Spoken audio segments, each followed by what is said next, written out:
सर्वात मोठी बातमी राजकीय वर्तुळातून येते। ठाकरे गटाचे 5 खासदार एकनाथ शिंदे यांच्या शिवसेनेच्या संपर्कात असल्याची माहिती सूत्रांनी दिली आहे। आउटगोइंग थांबवण्यासाठी ठाकरे गटाकडून प्रयत्न सुरू आहेत आणि येत्या पावसाळी अधिवेशनामध्ये ठाकरे गटाला मोठा धक्का बसण्याची शक्यता आहे। पक्षांतरबंदीच्या कायद्याचा फटका बसू नये म्हणून शिंदे यांच्या पक्षाला आणखीन एका खासदाराची गरज आहे आणि लवकरच ऑपरेशन टायगर पूर्ण होणार आहे अशी माहिती साम टीव्हीला विश्वसनीय सूत्रांनी दिलेली आहे। ठाकरेंचे 5 खासदार शिंदेंच्या संपर्कात असल्याची माहिती सूत्रांकडून समोर आलेली आहे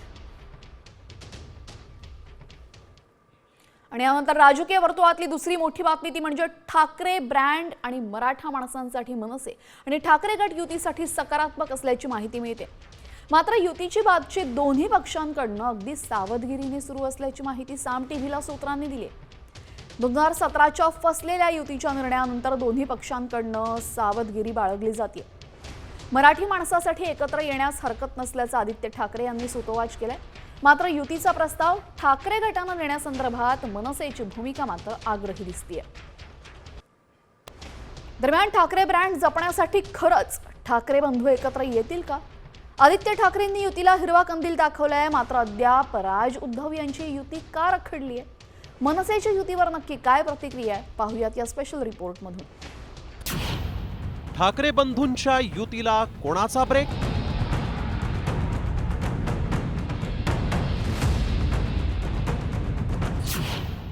ठाकरेंच्या युतीचं राज गुलदस्त्यात।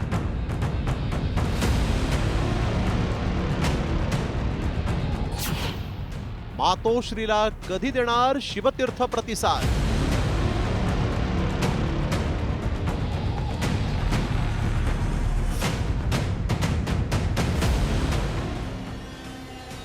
ठाकरे बंधूंच्या एकत्र येण्याची चर्चा ही अधूनमधून सुरूच असते। साध प्रतिसाद, परदेशवारी आणि नंतर युती संदर्भात बोलण्यास मनाई। इथून पुढे 2 ठाकरे बंधू एकमेकांशी चर्चा करणार का याबद्दल सगळ्यांचीच उत्सुकता कायम ठेवत दोन्ही पक्षांचे नेतेच या संदर्भात विधान करताना दिसतायत। यावेळी मात्र आदित्य ठाकरेंच्या विधानानं युतीच्या थंडावलेल्या चर्चांना पुन्हा उधाण आलंय। बघा, पुढे म्हणजे आम्ही आमच्याकडून प्रतिसाद दिलेला आहे। आमची भावना हीच आहे की मराठी माणसासाठी असेल, महाराष्ट्रासाठी असेल, महाराष्ट्राच्या हितासाठी असेल, जर कोणी सोबत यायला तयार असेल तर आम्ही त्यांना सोबत घेऊन महाराष्ट्र हितासाठी लढत राहू। पहिली गोष्ट आपण ही पाहिली असेल, काल परवाकडे आमचे दीपेश म्हात्रे आणि त्यांनी तिकडचे राजू पाटीलजी या दोघांनी तर एकत्र आंदोलन केलेलं आहे। लोकांच्या मनात काय आहे हे आपल्याला माहिती आहे। आमचं मन साफ आहे। जे कोणी महाराष्ट्र हितासाठी कुठचाही पक्ष असो, कुठचाही नेता असो, आमच्या सोबत यायला तयार आहे। आम्ही महाराष्ट्र हितासाठी एकत्र येऊन लढू।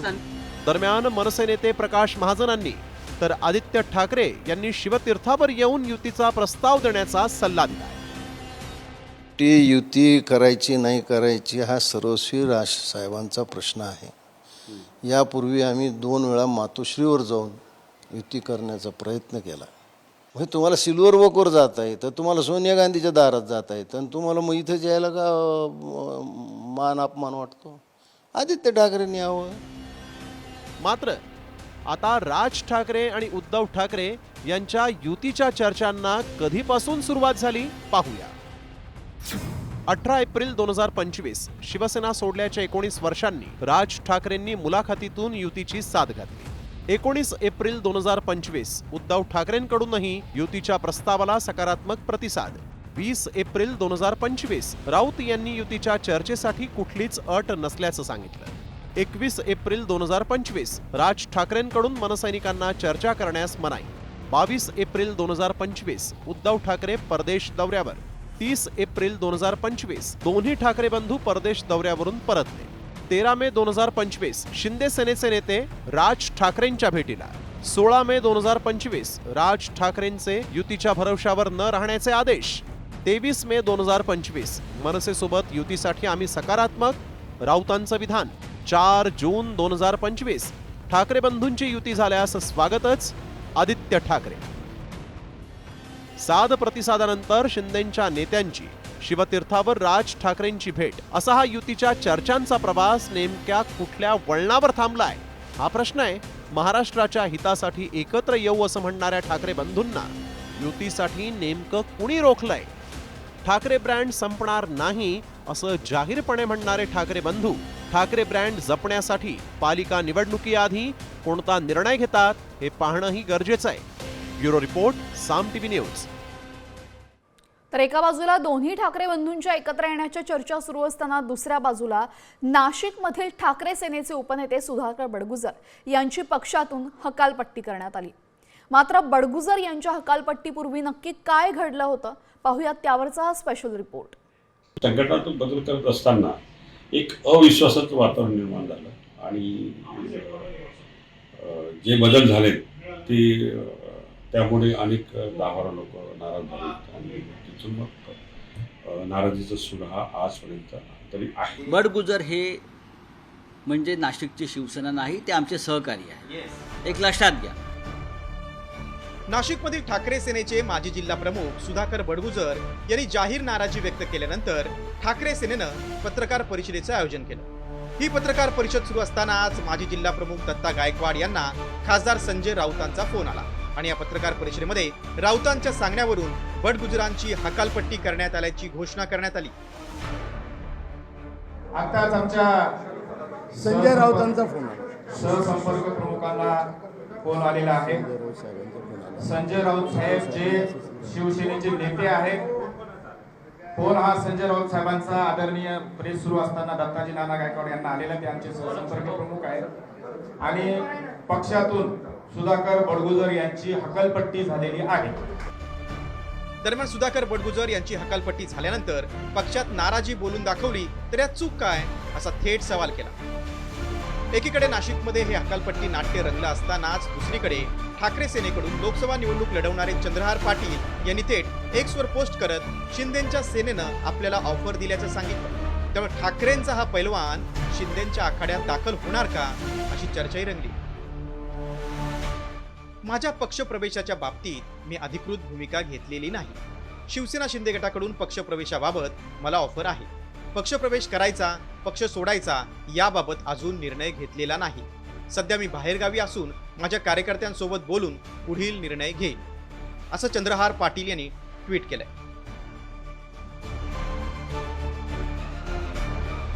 ठाकरे सेनेत आधी नाराजी, मग हकालपट्टी आणि पुढे शिंदे सेनेत किंवा भाजपमध्ये पक्षप्रवेश हा नवा पायंडाच पडलाय. अशा सुधाकर बडगुजर यांच्या हकालपट्टीनंतर अंबादास दानवेंनी पक्षाच्या सिस्टीमवरच भाष्य केलं. सगळेच पक्षाची एक सिस्टीम असते, एक संघटनाची सिस्टीम असते. एखादा माणूस बाजूला हटला म्हणून पक्ष थोडी संपत असतो. त्यामुळे थांबवून दाखवा, करून दाखवा या विषयात मला असं वाटतं ज्याला जायचं, ज्याचं मन रमत नाही, ज्याच्या मनाला मानत नाही त्यांनी गेलं तरी काय हरकत नाही, त्याला थांबवायची काय गरज नाही. ठाकरेंच्या सेनेला लागलेली गळती थांबत नाही. त्यात सुधाकर बडगुजर यांच्या हकालपट्टीनं नाशिकमधील ठाकरे गटाला खिंडार पडणार का? सुधाकर बडगुजर कोणत्या 10 नेत्यांना घेऊन इतर पक्षात दाखल होणार हे पाहणं महत्त्वाचं आहे. ब्युरो रिपोर्ट, साम टीव्ही न्यूज. तर ठाकरे सेनेतून हकालपट्टी झाल्यानंतर सुधाकर बडगुजर यांनी सबुरीची भूमिका घेतली. भाजपामध्ये जाणार की शिंदे गटात जाणार याबाबतची भूमिका गुलदस्त्यात ठेवली असून योग्य वेळी निर्णय घेणार असल्याचं त्यांनी पत्रकार परिषदेत सांगितलंय. खरं बोलणं जर गुन्हा असेल तर तो मी केलाय असा टोलाही बडगुजर यांनी लगावलाय. पक्षामध्ये खरं बोलणं आणि नाराजी व्यक्त करणं हा जर गुन्हा असेल तर तो गुन्हा मी केलेला आहे आणि त्याची शिक्षा जर हकालपट्टी असेल ती मान्य आहे मला. दरम्यान सुधाकर बडगुजर यांच्या भाजपा पक्षप्रवेशाला नाशिकमधून विरोध होतोय. भाजपा आमदार सीमा हिरे बडगुजरांच्या विरोधात चांगल्याच आक्रमक झाले. त्यांनी बडगुजरांच्या पक्षप्रवेशाला तीव्र विरोध केलेला आहे. पक्षातले नेते अतिशय सुज्ञ आहेत. कुठल्याही प्रकारे त्यांचा प्रवेश हा पक्ष सृष्टी करून घेणार नाही आणि जर यांना घेतलं तर पक्ष हा बॅकफूटवर जाईल. कारण आपल्या सगळ्यांना त्यांच्याबद्दल माहिती आहे. त्यामुळे पक्षही विचार करेल की आपल्याला जर महापालिकेत सत्ता मिळवायची आहे, महापालिकेत जर आपल्या लोकांना महापौर पद बसवायचं आहे तर नक्कीच पक्ष त्यांना प्रवेश देणार नाही. आता बातमी आहे महायुतीच्या गोटातून स्थानिक स्वराज्य संस्थांच्या निवडणुकांचं बिगुल काही दिवसातच वाजणार आहे. या पार्श्वभूमीवर जागांसाठी आता चर्चा सुरू झाल्याचं समजतंय. मुंबईमध्ये भाजपा मोठा भाऊ की शिवसेना लहान भाऊ असणार या संदर्भातली माहिती आता सूत्रांकडनं समोर आली. ठाण्यामध्ये शिवसेना मोठा भाऊ तर भाजपा छोटा भाऊ असेल आणि मुंबईमध्ये सध्या भाजपाच्या नगरसेवकांची संख्या अधिक असल्याने भाजपा अधिक जागा घेणार असल्याचं बोललं जातं. मुंबईमध्ये भाजपानं याआधीच 150+ नारा दिलेला आहे. सद्यस्थितीत शिंदेंच्या शिवसेनेकडे 40च्या आसपास माजी नगरसेवक आहेत. मात्र ठाण्यातील स्थिती पाहता शिवसेनेला अधिक जागा आणि भाजपाला थोड्या कमी जागांवर समाधान मानावं लागणार असल्याची माहिती सूत्रांनी दिली आहे. लहान भाऊ मोठा भाऊ वाद नसल्याचं यावेळेस भाजप आणि शिंदेंच्या शिवसेनेनं सुद्धा सांगितलं.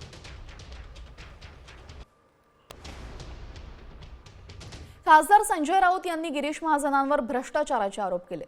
मंत्री महाजन हे आपत्ती व्यवस्थापन विभागाचे मंत्री आहेत आणि त्यांच्या मंत्रालयामध्ये अभिषेक कौल नावाचा दलाल बसतो. त्यांना संमती दिल्यावरच गिरीश महाजन फाईलवर सह्या करतात असा आरोप राऊतांनी केलाय. दरम्यान राऊतांनी केलेल्या आरोपांना आता मंत्री गिरीश महाजन यांनी प्रत्युत्तर दिलंय. गिरीश महाजनांच्या मंत्रालयामध्ये अभिषेक कौल नावाचा व्यक्ती कोण आहे? हा एक ठेकेदार आहे, बिल्डर आहे.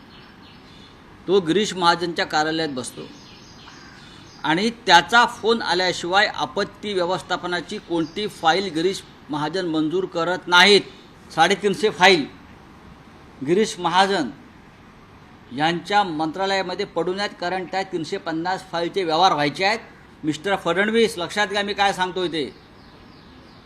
आणि सगळे व्यवहार हा अभिषेक कौल नावाचा ठेकेदार आणि बिल्डर जो नेमलेला आहे गिरीश महाजन यांनी, तो करतो.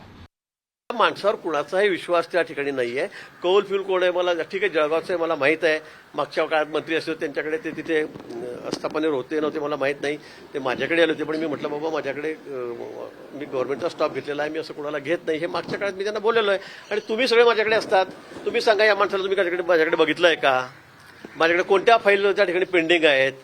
उगाच काहीतरी खोटं बोलायचं, रेटून बोलायचं, बेछूट आरोप करायचे आणि म्हणून यांच्यावर यांच्या मुखपत्रावर आता कोणाचा विश्वास राहिलेला नाही.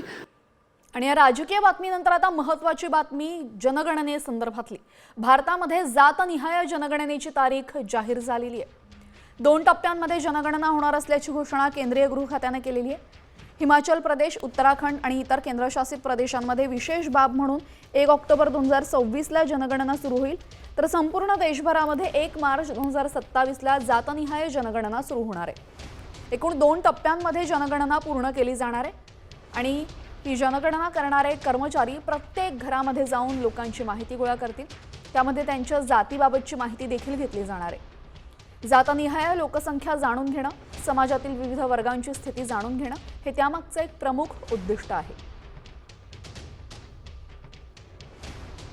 आणि आता बातमी आहे लाडक्या बहिणींसाठी आनंदाची, कारण मे महिन्याचा हप्ता त्यांच्या खात्यामध्ये यायला सुरुवात झाली. मंत्री अदिती तटकरे यांनी या संदर्भात माहिती दिली. लाडक्या बहिणींना मे महिन्याचा हप्ता आता आलेला आहे. लाडक्या बहिणींच्या खात्यामध्ये मे महिन्याचा हप्ता जमा व्हायला सुरुवात झालेली आहे.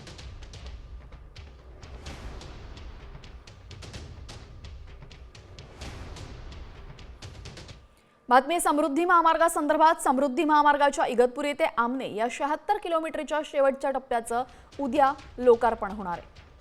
मुख्यमंत्री देवेंद्र फडणवीसांच्या हस्ते हे लोकार्पण होणार असून अनेक मंत्रीही या कार्यक्रमाला उपस्थित राहतील. या महामार्गामुळे व्यापाराला चालना मिळणार आहे.